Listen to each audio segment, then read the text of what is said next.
Assalamualaikum warahmatullahi wabarakatuh. Perkenalkan, nama saya Anissa Agusti dengan NPM 204230079.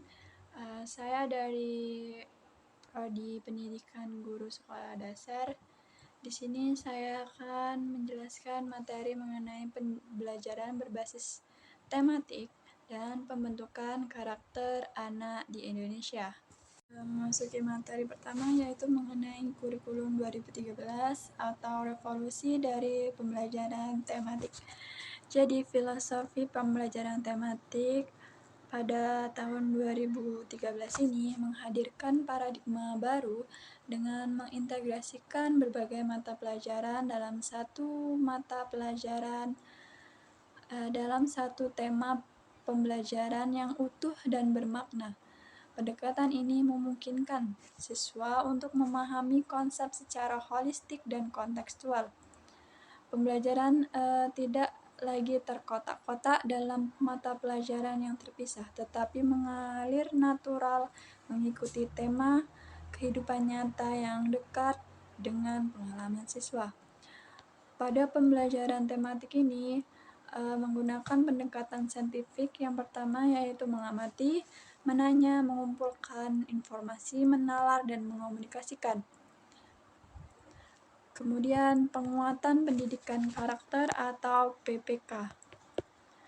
Jadi PPK ini menjadi gerakan nasional untuk memperkuat karakteristik siswa melalui harmonisasi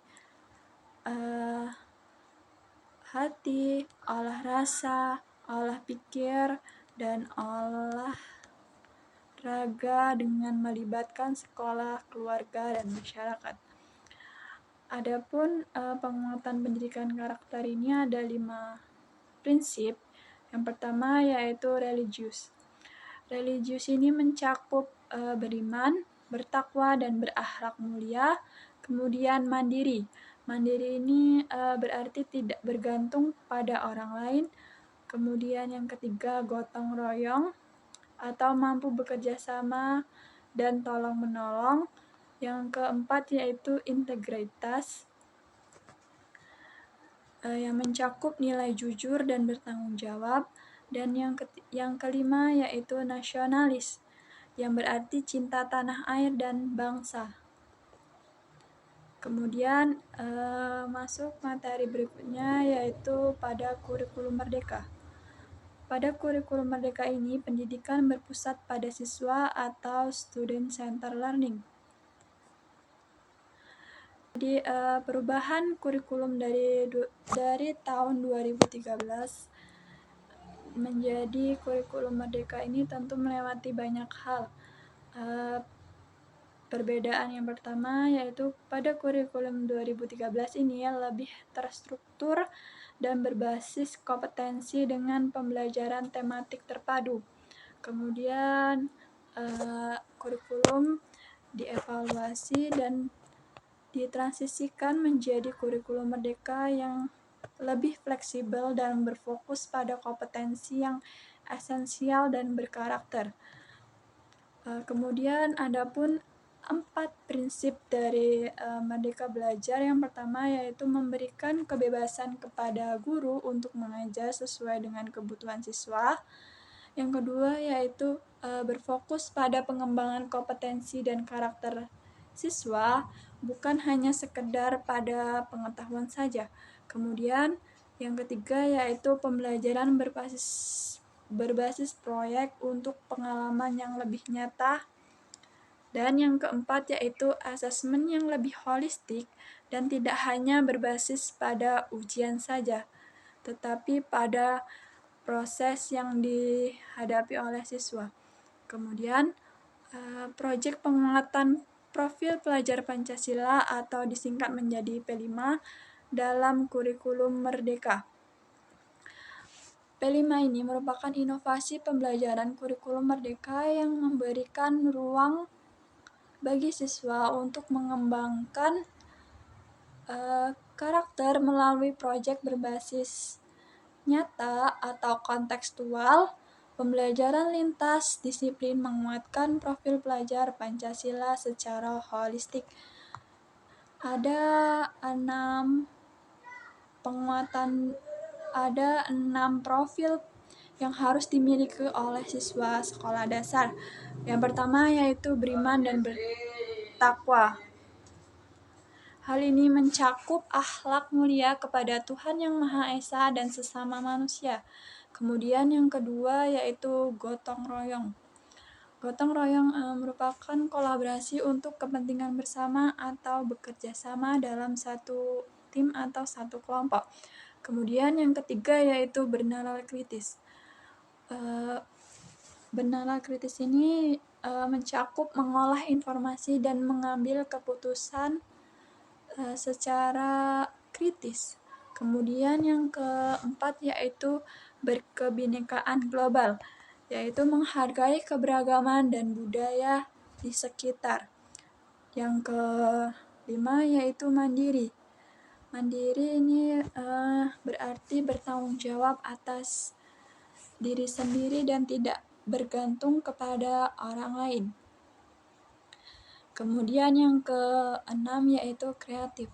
Kreatif ini dapat menghasilkan karya dan gagasan secara orisinil. Jadi kita akan memasuki materi selanjutnya yaitu bagaimana sih implementasi P5 ini dapat membentuk karakter siswa di sekolah dasar. Jadi, metode pembelajaran P5 ini dapat diimplementasikan minimal 2 kali per tahun dengan durasi yaitu 3-4 minggu menggunakan alokasi waktu tersendiri di luar dari jam pelajaran reguler. Adapun langkah-langkah yang harus kita lakukan untuk mengimplementasikan P5 dalam pembelajaran, yang pertama yaitu pengenalan tema. Jadi, sebagai guru harus memilih tema yang relevan dan sesuai dengan kebutuhan siswa di setiap sekolah. Tema yang dapat dipilih yang pertama yaitu gaya hidup berkelanjutan, yang kedua yaitu kearifan lokal, yang ketiga yaitu Bhinneka Tunggal Ika, keempat yaitu bangun jiwa raga, yang kelima yaitu suara demokrasi, dan yang terakhir yaitu rekayasa teknologi dan kewirausahaan. Kemudian langkah yang kedua yaitu kontekstualisasi. Jadi, siswa mengidentifikasikan isu di lingkungan sekitar yang terkait dengan tema yang dipilih. Dan yang ketiga yaitu aksi nyata. Jadi, pada langkah ketiga ini, siswa harus merancang dan melaksanakan atau mencari solusi dari masalah atau tema yang dipilih melalui kerja kolaboratif. Jadi, siswa harus bekerja sama dalam tim untuk menyelesaikan masalah yang dihadapi. Kemudian yang keempat yaitu refleksi atau tindak lanjut. Jadi, refleksi ini merupakan kegiatan evaluasi yang berdampak pada proyek dan pengembangan karakter yang telah dibentuk. Baik, materi selanjutnya yaitu mengenai 7 karakter kebiasaan anak Indonesia. Jadi yang karakter pertama yaitu religius dan spiritual. Pada karakter ini, anak mampu menjalankan ibadah, berdoa sebelum belajar, menghormati perbedaan keyakinan, dan mengamalkan nilai-nilai keagamaan dalam kehidupan sehari-hari. Kemudian yang kedua yaitu disiplin dan tanggung jawab. Disiplin ini diterapkan dengan datang tepat waktu, menyelesaikan tugas dengan baik, menjaga kebersihan, dan memenuhi kewajiban sebagai siswa. Kemudian yang ketiga yaitu jujur dan berintegritas. Contohnya seperti tidak menyontek, berkata apa adanya, mengakui kesalahan, dan konsisten antara perkataan serta perbuatan. Kemudian yang keempat yaitu memiliki sifat peduli dan empati. Contohnya seperti membantu teman yang kesulitan, berbagi dengan sesama, peka terhadap lingkungan, dan menunjukkan kepedulian terhadap masyarakat sekitar. Dan yang kelima yaitu sopan dan santun. Contohnya seperti menghormati orang tua, menghormati guru, dan menghargai sesama atau menghargai pendapat teman. Kemudian yang keenam yaitu kreatif dan inovatif. Contohnya yaitu berani mencoba hal baru, berpikir out of the box, dan menghasilkan karya yang orisinil. Kemudian yang terakhir yaitu cinta tanah air.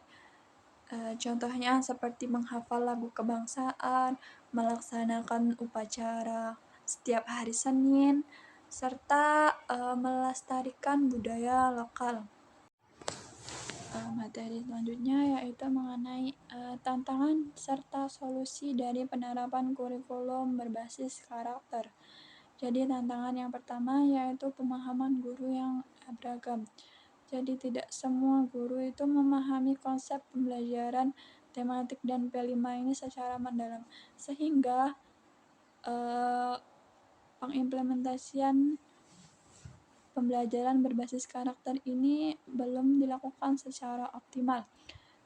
Jadi solusi yang dapat dilakukan pemerintah yaitu melakukan pelatihan berkelanjutan dengan menyediakan workshop intensif, pendampingan praktis, dan membuat komunitas belajar guru atau membuat platform digital untuk berbagi praktik baik.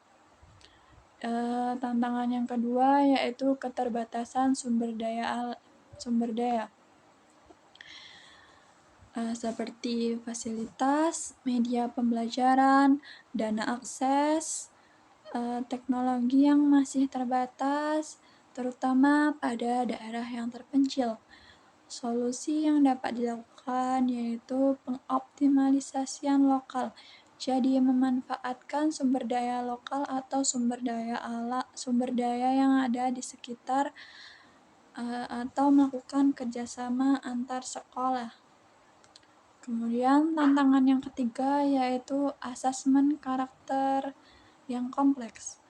Mengukur perkembangan karakter tidak semudah mengukur pengetahuan akademik, karena mengukur karakter ini harus dilakukan secara terus-menerus dan memerlukan waktu yang lama. Jadi solusi yang harus dilakukan yang pertama yaitu instrumen yang komprehensif. Jadi menggunakan rubrik observasi, jurnal refleksi siswa, portofolio project, dan penilaian antar teman. Jadi itulah materi yang dapat saya sampaikan. Apabila ada kesalahan saya mohon maaf. Saya akhiri. Wassalamualaikum warahmatullahi wabarakatuh.